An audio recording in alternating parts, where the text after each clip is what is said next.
Real life का hero real life का villain निकला।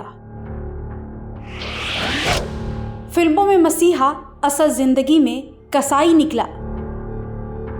फिल्मों में इन्हें आपने खूब एक्शन और गुंडों को मौत के घाट उतारते हुए देखा होगा, लेकिन असल जिंदगी में भी इस एक्टर ने अपने दुश्मन को मौत के घाट उतार दिया।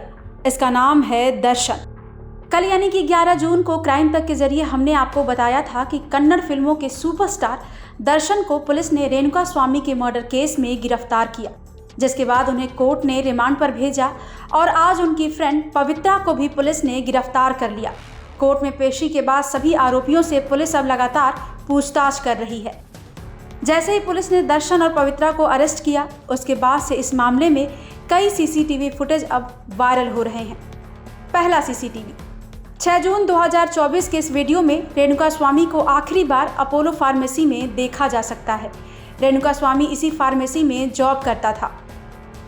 अब आप ये दूसरा सीसीटीवी फुटेज देखिए, जिसमें आपको लाल रंग की एक गाड़ी नजर आ रही होगी। दावा किया जा रहा है कि मौकाए वारदात के आसपास नजर आ रही ये गाड़ी दर्शन की है, जो रेणुका की डेड बॉडी से कुछ ही दूर पर कैद हुई है। लेकिन यहाँ पर सबसे बड़ा सवाल ये उठता है कि आखिर आम से दिखने वाले 33 साल के रेणुका से दर्शन की दुश्मनी आखिर क्या थी, जिसकी वजह से एक्टर ने रेणुका को मार डाला। आखिर रेणुका की मौत से दर्शन और पवित्रा का कैसा कनेक्शन है? तो हम आपको बता दें कि जब बेंगलोर पुलिस ने इस सच्चाई का खुलासा किया तो लोग कुछ उसी तरह चौंक गए जैसे वो अक्सर दर्शन और पवित्रा के फिल्मों के क्लाइमैक्स देखकर चौंका करते थे। इस खौफनाक और हाई प्रोफाइल मर्डर मिस्ट्री की शुरुआत हुई बेंगलोर के ही कामाक्षी पालिया इलाके के इस गंदे नाले से, जहां रविवार यानी कि 9 जून को लोगों की नज़र एक लाश पर पड़ी। असल में नाले में पड़ी एक इंसान की लाश को कुछ आवारा कुत्ते नोच रहे थे। सिहरन पैदा करने वाला ये नज़ारा देखकर आसपास के लोगों ने पुलिस को जानकारी दी, जिसके बाद पुलिस ने लाश को बरामद कर लिया। शुरुआती जांच में पुलिस को लगा कि किसी नौजवान ने इस नाले में कूदकर आत्महत्या की है, लेकिन पोस्टमार्टम के बाद मामला पलट गया और खुदकुशी का ये मामला मर्डर केस में तब्दील हो गया, क्योंकि युवक के बॉडी पर कई गहरे घाव मिले जो इशारा कर रहे थे कि युवक का कत्ल किया गया है। यही नहीं, कत्ल से पहले उसे बुरी तरीके से टॉर्चर भी किया गया था। जांच के बाद ये साफ हो गया कि ये लाश रेणुका स्वामी का है, जिसकी गुमशुदगी की रिपोर्ट उसकी मां ने चित्रदुर्ग में भी दर्ज कराई है। केस की जांच चल ही रही थी। इसके बाद 3 लोग अचानक कामाक्षी पालिया पुलिस स्टेशन में सरेंडर करने पहुंचे और पुलिस को बताया कि पैसों के विवाद की वजह से उन्होंने ही रेणुका स्वामी की हत्या की है।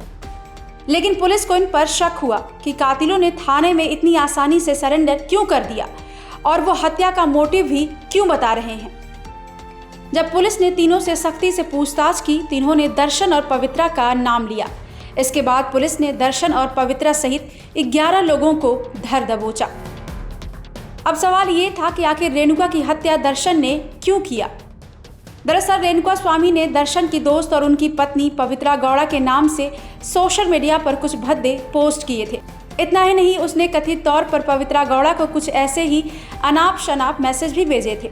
इसी बात से दर्शन गुस्से में आग बबूला हो गए। इसके बाद दर्शन के इशारे पर 8 जून को रेणुका का अपहरण किया गया। इसके बाद रेणुका को मैसूर में दर्शन के फार्म हाउस पर दर्शन के सामने घंटों टॉर्चर किया गया। इसके बाद कातिलों ने रेणुका स्वामी को मौत के घाट उतार दिया और उसकी लाश को नाले में फेंक कर वहां से फरार हो गए। लेकिन रेणुका के कत्ल के अगले ही दिन यानी कि 9 जून को लोगों की नज़र उसकी लाश पर पड़ी और पुलिस ने इस मामले का पर्दाफाश कर दिया।